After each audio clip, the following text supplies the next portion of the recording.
አይደለም የሚጎዳችሁ ነገር ነው ከዚህ ነገር አቁ ብሎ የሚመክሩን እንጂ የሚጠቅመን ነገር እኮ አትከተሉት ወይስ አታድርጉ አይሉንም እኮ ለምን እንደሚጠቅመን ያውቃሉ ግን አሁን እሱ እዚህ ጋር ቤተሰቦች ቦኑ ይሄ ያንተን የሚጎዳህ ነገር ነው ሚስት ከብዙ ወንድ ጋር ትውላለች ስራ አውቃ ነው ወክስ አይደለችም ወይስ የኢትዮጵያ አየር መንገድ አይደለችም የዋሸች ነው ሲባል ጊዜ አይ አንቺ ከሷ የግል ችግር አለብሽ አይ አንቺ እንደነሽ ብሎ ነው የእህቱ የሚቆጣ ተነበረው ቤተሰብም እንደዛ ግን አሁን እሱም ቢሆን እሷ ምን አለች መሃል ነው መውለድ አይችልም ነው አንድ ቀን ተመርምረን አናቅማለን አንድ ቀን እንኳን ፋርማሲ ሄደን መድኃኒት ገዝተን አናቅማለን እሷም ሆነ እሱም ስለዚህ እቺ ሴትዋ ከመጀመሪያ ጀምሮ ውሸት ነው የምታወራው እኔ የመጀመሪያ ባልዋ እኔ መክረው ነገር ብዙ ጓደኞችህን ከብዙ ወንድ ጋር እንደምትውል አይተዋል ፈቶ ተልኩልሃል እህትም ከአንድ ሁለትም ያው እከታተላታለሁ አንድ ጊዜ ከሌላ ወንድ ስላየኋት ሁሌ እከታተላለሁ እህት ማለት እኮ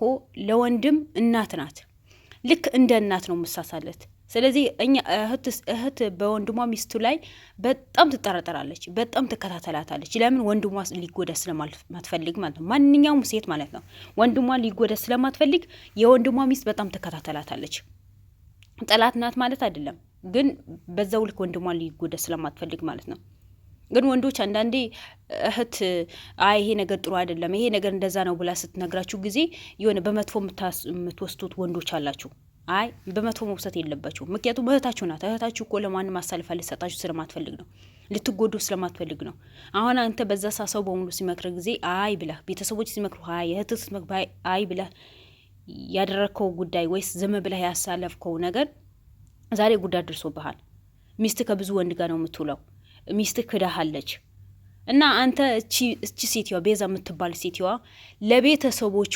ለቤተሰቦቿ ምንም አይነት ርህራሄ የሌላት ሴት እኔ ለምንድን አንተ ቦታ ሰጣ የምታናግራት ለምን ልጅ ይወለድ ፈጣሪ ነው የፈጠረው ካንተም ሆነ ይሄ ከሁለተኛ ባልዋም ሆነ ከሌላ ወንድ ይሁን እንዴ ያል መርመር አለ በዛ ሰዓት ይመረመራል ለምን ነው አንተ ራስን አክብረ ቤተሰቦችን አክብረ በስነ ሰዓት ማትኖረው መቼም የጥሩ ወንድ እኮ ጥሩ ሴት ያጋጥሙ የጥሩ ሴት ደግሞ ጥሩ ወንድ አያጋጥሙ ይሄ ታወቀ እኮ ነው የሁሉም ባህሪ ይለያያል ከስንት አንድ ሁሉም አንድ አይነት አስተሳሰብ ያላቸው ነው የሚገናኙት እንጂ በየቦታ በጣም ይለፋ ወንድ ለቤቱ የሚኖር ወንድ ለሚስቱ ታማኝ የሆነ ወንድ ሚስቱ ምንም ነገር ልትጎዳ ማይፈልግ ወንድ ሚስቱ ግን ከሌላ ቦታ ሌላ ነገር ነው የምትሰራው አሁን ይሄ ልጅ እህቱ ዩኒቨርሲቲ ትማራለች አዲስ ተማሪ ናት ግን ለሷ ምንም ነገር ሳይል ለሚስቱ ነው ሁሉ ነገር በምቾት እንድትኖር ደልቷት እንድትኖር ነው የሚያደርጋት ተነበረው ግን ዛሬ ከደዋለች ሌላ ወንድ ጋር ሄዳለች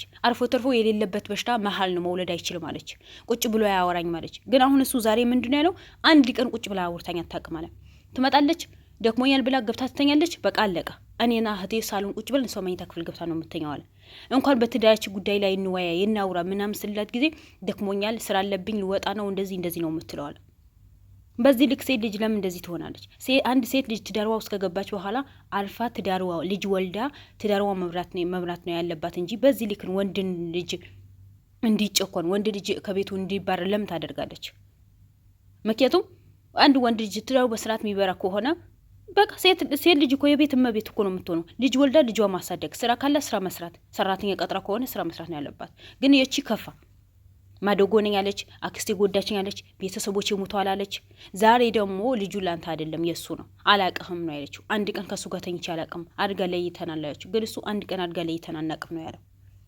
ግን አሁን አንተ አንድ ደግሞ ሁለተኛ የመጣ ባልዋ በዚህ ልክ ደረት ሞልተ ምትከራከርላት ሚስት ነገ መከድ ላንተ ምን አይነት ዋስትና አለ ትክዳህ አትክዳህ ካንተ ጋር ትኑር አትኑር ምን አይነት ዋስትና አለ እናቷ የከዳች ሴት እኮ ናት አባቷን የከዳች ሴት እኮ ናት አባቷ በሷ ምክንያት ዛሬ ሐኪም ቤት እኮ ነው ሐኪም ቤት ተኝተዋል መላ ቤተሰቦቿ የከዳች ልጅ እኮ ናት መላ ቤተሰቦቿ በህይወት ያሉ የገደለች ሴት እኮ ናት ለምን ነው ምንድናት እሷ ከሴት ትለያለች ከሴት የተለየ ነገር አላት ነው ወይስ ምንድነው እኔ ያልገባኝ ነገር የኔ ጥያቄ ከሴት የተለየ ነገር አላት ወይ በዚህ ልክ ሁለቱ ወንዶች የኔ ናት ልትደባደቡ እንዴ ሴት ብትሄድ እኮ ሴት ትመጣለች እኮ ወንድ ቢሄድ ወንድ ይመጣል ለምን የሆነ እኔ በተለይ ማለት እልህ የሚባል ነገር አለ እሱ ነገር እረዳለሁ ነገር ግን ለቤተሰቦቿ ያራራስ ሴት ነጊ ለኔ ትሆናለች ብላችሁ ለምን ነው የገመታችሁ እኔ አንድ ወንድ ልጅ ለቤቱ የእናቱ በተለይ ለእናት ለአባቱ ያልሆነ ወንድ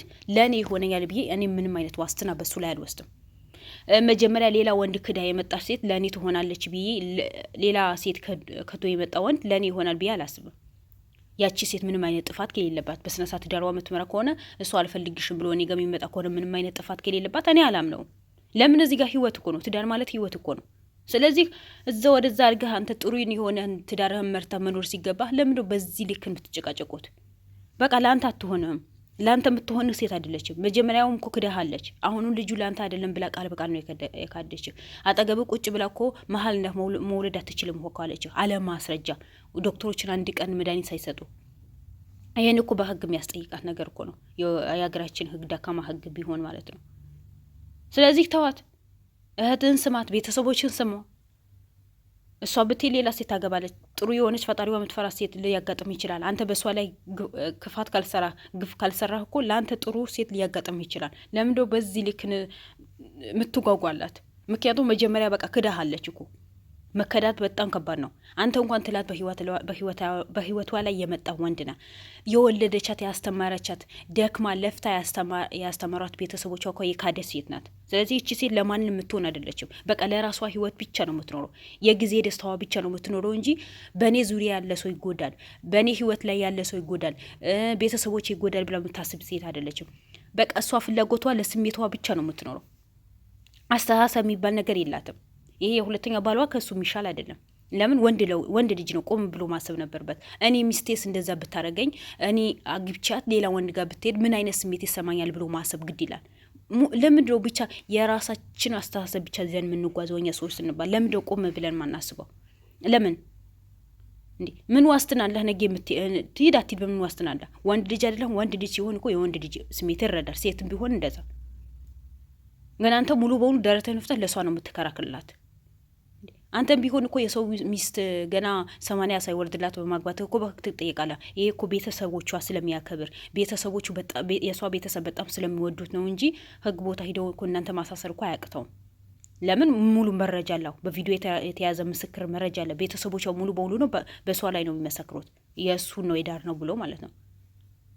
ስለዚህ በዚህ ልክን ለእሷ መከራከር አንተ አግባብ አይደለም። ነገ ለአንተ የጣፋንታ ምን እንደሆነ አይታወቅም። ምን እንደሚደርስብህ አታውቅም። ሰው የዘራውን ነው የሚያጭረው። ስለዚህ በዛ ልክ ደግሞ በሰው ላይ ግፍ መስራት፣ ክፉ መስራት አግባብ አይደለም። የመጀመሪያ ባልዋኔ በጣም ነው ያከብሩ። ክብር ያለው በቃ የሆነ የሰው ክብር ያለው ሰው ነው። ሰውን ብሎ ለሰው የሚያዝን ሰው ነው። ስለዚህ ተዋትና ትኑር። ቤተሰቦቿ እናቷ የካደች ሴት ለአንተ አትሆንም። 4 ነጥብ። አንተ ራስህ ህይወትን መምራት ነው ያለብህ ነው ምለው። ያይ የራስ